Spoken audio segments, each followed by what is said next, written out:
Donc on va commencer de suite par un premier tour. On n'est pas dans la généralisation, mais on va pouvoir vraiment bien comprendre ce qu'est d'abord le principe de Gilbreth avec ce tour-là. Alors, ici, je vais te proposer de couper le jeu de cartes, de compléter la coupe. Ok. Et là, maintenant, je vais distribuer les cartes une à une et tu me diras stop à peu près lorsque tu penses que j'arrive à la moitié du jeu de cartes. Parce qu'on va mélanger les deux moitiés entre elles. Donc, c'est une manière... là, on n'est pas obligé, on peut s'arrêter un peu avant, on va après. Ici. Ok. Donc, c'est lui qui décide, c'est pas tout à fait la moitié, c'est pas grave. On peut les mélanger à l'américaine. C'est bon? Ok. Alors, ce que je vais faire maintenant, tu peux encore rester là, je vais prendre les cartes, donc elles ont bien été mélangées, je vais les prendre 4 par 4, et tu me diras stop sur un groupe de 4 cartes, vraiment quand tu veux. Donc les cartes ont été mélangées, je ne peux pas savoir où on va s'arrêter. Ok, alors tu vas prendre une carte et tu vas en donner une aux 3 spectateurs qui sont devant, ça sera plus simple. Hein. Voilà, une autre jeu de cartes. Et donc, deuxième jeu de cartes, qu'on peut également couper, qu'on peut également mélanger. J'ai ici un petit sac donc, qui va nous servir à faire quelque chose. Il y a vraiment, donc vraiment vide, pas de souci. Alors, tu as bien mélangé les cartes, pas de problème. Alors, ce que je vais faire, on va prendre le jeu et on va le mettre à l'intérieur du sac. Et maintenant, je vais demander, je vais essayer de retrouver les cartes que vous avez choisies, mais je vais vous demander justement la valeur de la carte parce que je ne peux pas la connaître. Alors, est-ce que quelqu'un aurait un pic là parmi vous? Tiens, un pic, c'est quoi comme carte? Tu peux me le dire? Carte? Oui, oui. Le cœur.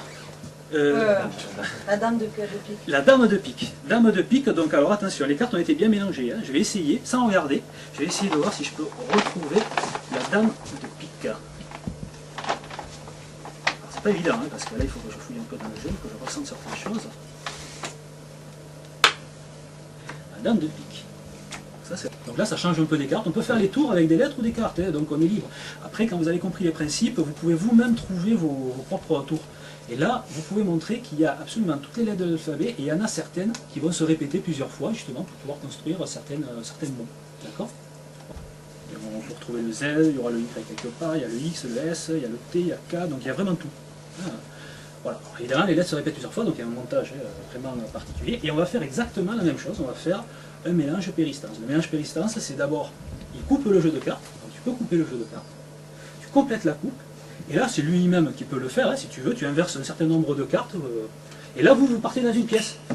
Une fois que le spectateur a vraiment bien compris, vous conditionnez un peu avant avec un autre tour, et quand tu penses être arrivé à la moitié, tu mélanges ça à l'américaine. Là vraiment vous êtes...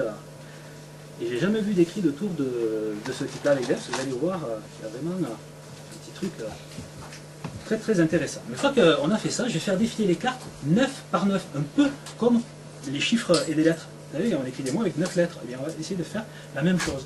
1, 2, 3, 4, 5, 6, 7, 8, 9. Si ça ne te plaît pas, je la pose ou je le mets sous le jeu, ce que vous voulez. 1, 2, 3, 4, 5, 6, 7, 8, 9. Celui-là? Sûr. Ok. Alors moi, je ne vais pas regarder. Hein, le jeu, on met de ce côté. Tu vas étaler toutes les cartes sur le tapis.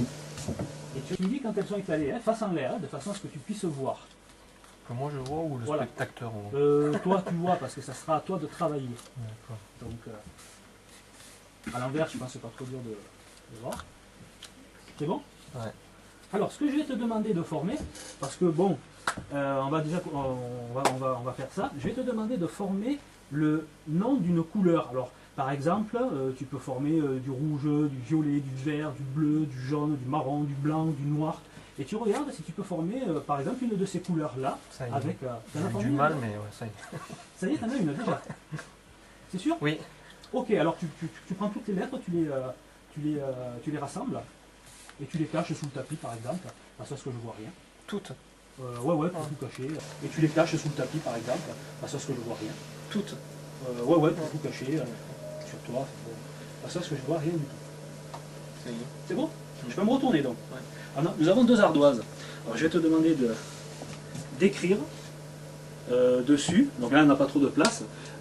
Évidemment, la couleur que tu as formée, tu le poses face en bas ici, de façon à ce qu'il n'y ait pas de souci. Tu me dis quand c'est fait? Ça y est. C'est bon? Tu peux la poser face en bas? Ça y est? C'est fait.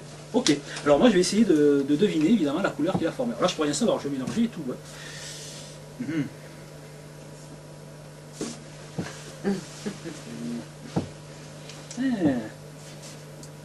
Est-ce que tu peux montrer ton ardoise? Bleu. Ah, c'est marrant, hein. Et là, c'est hyper facile, il n'y a rien à retenir, juste le classement que vous faites tranquillement chez vous. Si vous voulez faire 2-3 fois, vous faites 2-3 jeux, et voilà. Alors ça, vous avez, c'est le tour le plus reposant qui soit. Ça, je l'ai fait à toutes mes classes. Ils me regardent, ils disent, mais c'est pas possible. C'est parce que le jeu, il est mélangé, et là, où vous voyez qu'on dépasse le principe de Gilbert, c'est que vous formez un mot de 4 lettres dans des séquences de 9 lettres. 5, 6, 7, 8, 9, 10, 11, 12. On voit clairement le 3 de trèfle. Les cartes ont été mélangées, tu t'es arrêté où tu as voulu, on tombe sur le 3 de trèfle. Ce qu'il y a de rigolo, c'est que j'ai une prédiction, et il s'agit du 3 de trèfle. Aussi facile que ça.